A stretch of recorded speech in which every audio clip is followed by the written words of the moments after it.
Question के form में लिखो why we balance a chemical equation and what is a balanced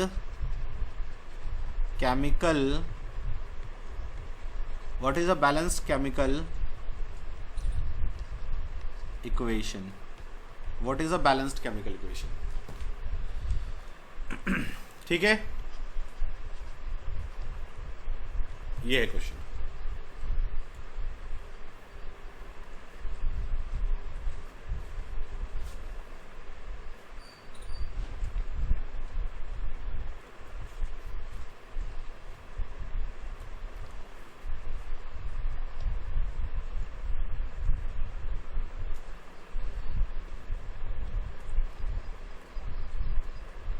Why we balance a chemical equation and what is a balanced chemical equation? ठीक है, सुनो, तो हम chemical equation को balance क्यों करते हैं?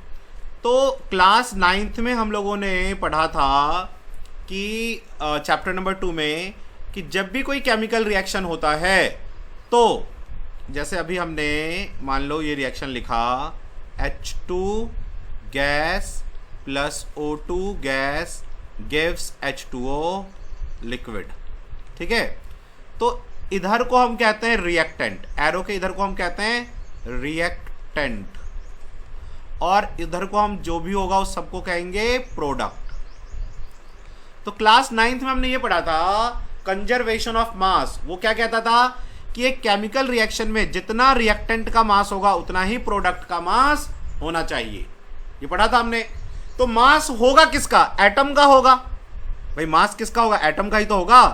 तो इसीलिए नंबर ऑफ एटम भी कैसे होने चाहिए? वो भी फिक्स होने चाहिए। इसीलिए हम केमिकल रिएक्शन को बैलेंस करते हैं। तो हम एक बार लिख देंगे यहाँ पे, जैसे इसको बैलेंस कर देंगे ऐसे, देखो यहाँ पे 2 लगा दो, यहाँ पे 2 लगा दो। देखो हाइड्रोजन 2 2 जा 4 हो गया, देखो 2 2 जा 4, इधर भी हाइड्रोजन है, इधर और ऑक्सीजन 2 है, यहाँ भी देखो ये ऑक्सीजन 2 है, ये 2 सबका है, ठीक है ना। तो H का भी है और O का भी है। तो इसमें हमें ये लिखना जरूरी होता है, जब भी इसके आंसर को लिखते हैं तो उसमें एक बात लिखना इंपॉर्टेंट होता है, due to conservation of mass, ठीक है ना। वो नहीं लिखेंगे तो हमें मार्क्स नहीं मिलेगा। तो हम लिखेंगे क्या, जैसे पहले यहाँ पे सिंबॉलिक फॉर्म में लिख दो, mass of the reactant equal to mass of the product.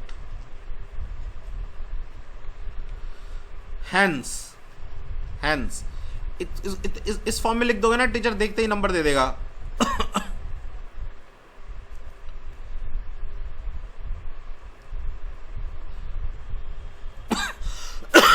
Hence total number of atoms in the reactant equal to total number of atoms in the product। ठीक है, total number of atoms in the reactant equal to total number of atom in the product। अब इसके बाद हम इसको थोड़ा सा describe कर देंगे। पहले आप इतना लिख लो,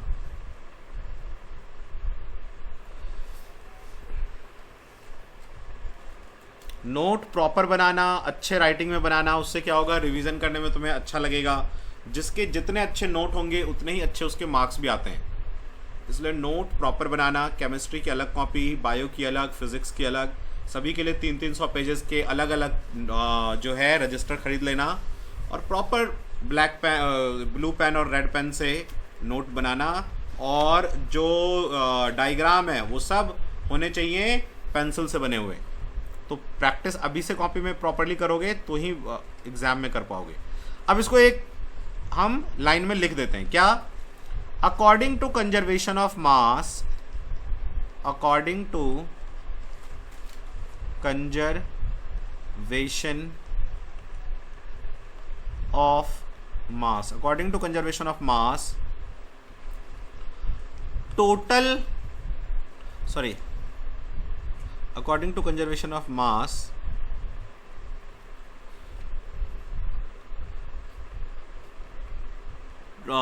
क्या लिख रहा हूँ, during, according to conservation of mass, during a chemical reaction, during a chemical reaction, total mass of the reactant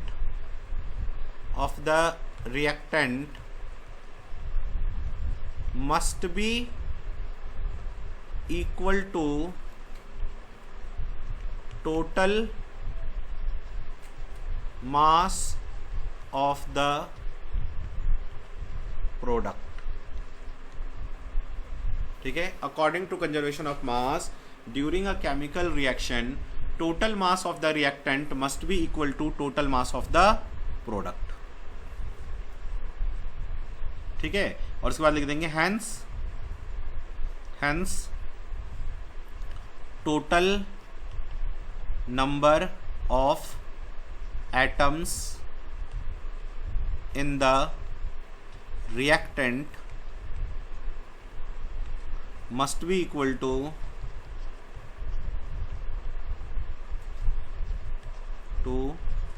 total number of atoms in the product. Hence, total number of atom in the reactant must be equal to total number of atoms in the product. ठीक है, और फिर last line लिख देंगे this is why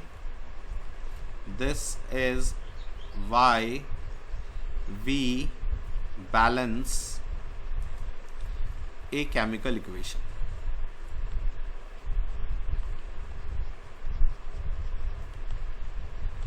ठीक है, वैसे तो देखो इतना जहां तक हमने लिखा है ना, इतना भी लिख देंगे तो मार्क्स दे देना चाहिए, लेकिन कई बार क्या होता है कि कुछ टीचरों को ना पूरा वो डिस्क्रिप्शन चाहिए, तो इसलिए हमें ना लिखना पड़ेगा ये पूरा। लिख लीजिए आप। इसमें कोई दिक्कत है तो मुझे बताओ, किसी को कुछ भी ऐसा जो समझ में नहीं आया हो।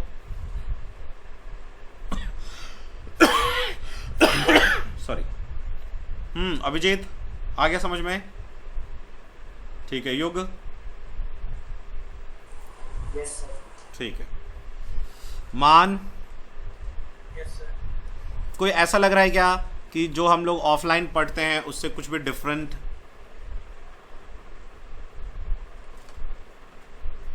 थोड़ा सा मोबाइल से तुम लोग देख रहे हो तो छोटा दिख रहा होगा, ये है बस। ठीक है, ये जो भी मैं लिखवा रहा हूँ इसका मेरे पास ना ये पीडीएफ भी बन जाएगा, तो मैं आप ढंग से नोट बनाओगे ना लिख के अभी, तो वो ज़्यादा अच्छा होगा। मैं आपको ये पीडीएफ तो सेंड कर ही दूंगा, लेकिन फिर भी आप ना मेरे साथ प्रॉपरली लिखो। लिखने से क्या होगा, आपको आपके दिमाग में जाएगा वो और लर्न होगा। चलिए, अब देखो इसमें दो क्वेश्चन था। एक क्वेश्चन था what is a balance, why we balance a chemical equation, and what is a balanced chemical equation. तो एक बैलेंस्ड केमिकल इक्वेशन लिख दो, ऊपर भी हमने लिखा था, जैसे H2 gas plus O2 gas, तो ये क्या बनाएगा, H2O लिक्विड। बैलेंस कर दो, यहाँ एक 2 लगा दो, यहाँ एक 2 लगा दो, हाइड्रोजन 4 हो गया, ऑक्सीजन यहाँ भी 2, यहाँ भी 2। एक और कर दो, जैसे मैग्नीशियम जो है रिबन, उसको ऑक्सीजन के साथ बर्न करेंगे तो ये बनाएगा मैग्नीशियम ऑक्साइड। यहाँ पे देखो ऑक्सीजन 2 है ना, तो यहाँ पे 2 लगाना पड़ेगा ऑक्सीजन के लिए, तो अब मैग्नीशियम भी 2 हो गया, तो मुझे मैग्नीशियम के लिए भी 2 लगाना होगा। एक बात सुनो, यहाँ से हो सकता है आपको थोड़ा सा समझने में दिक्कत हो। क्या, जैसे मैंने लिखा 2H2O, तो ये 2 हाइड्रोजन का भी है, ये 2 ऑक्सीजन का भी है, दोनों का ही है ये।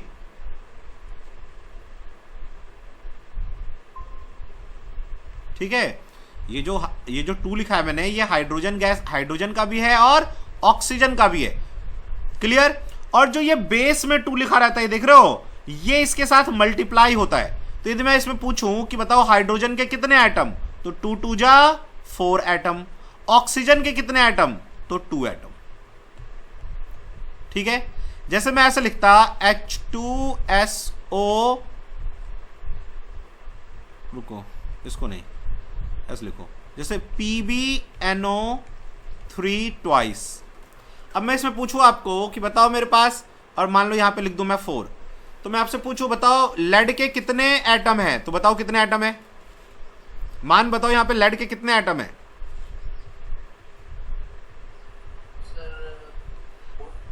ये जो 4 है, देखो कंफ्यूज मत हो, फिर से ध्यान से देखो, ये जो 4 है ये इस Pb का भी है, लेड का भी है, ये 4 इस नाइट्रोजन का भी है, ये 4 इस ऑक्सीजन का भी है। तो लेड के हो गए 4, उसके बाद नाइट्रोजन है, तो नाइट्रोजन का देखो पहले ये जो ब्रैकेट है यहां पे कुछ नहीं है तो 1, और ये ब्रैकेट है तो ये 2 से मल्टीप्लाई हो जाएगा, 2 1 जा 2, और फिर वो 4 से मल्टीप्लाई होगा, जो बेस है ये इस 4 से मल्टीप्लाई होगा, तो 2 1 जा 2, 2 4 जा 8, तो नाइट्रोजन के 8 है। ऑक्सीजन के ये 2 3 से पहले मल्टीप्लाई होगा, 3 2 जा 6, और फिर ये 6 4 से मल्टीप्लाई होगा, 6 4 जा 24। समझ में आया कैसे कैलकुलेट करते हैं एटम को? Yes sir. चलिए, तो ये हो गया आपको, बहुत ही इंपॉर्टेंट है, बोर्ड ने भी बहुत बार ये क्वेश्चन पूछा है, स्टार मार्क करके जाना, आपके एग्जाम में अभी जो क्लास टेस्ट होगा या जो भी होगा उसमें ये आएगा ही आएगा, 100% आएगा। ठीक है, नोट कर लिया?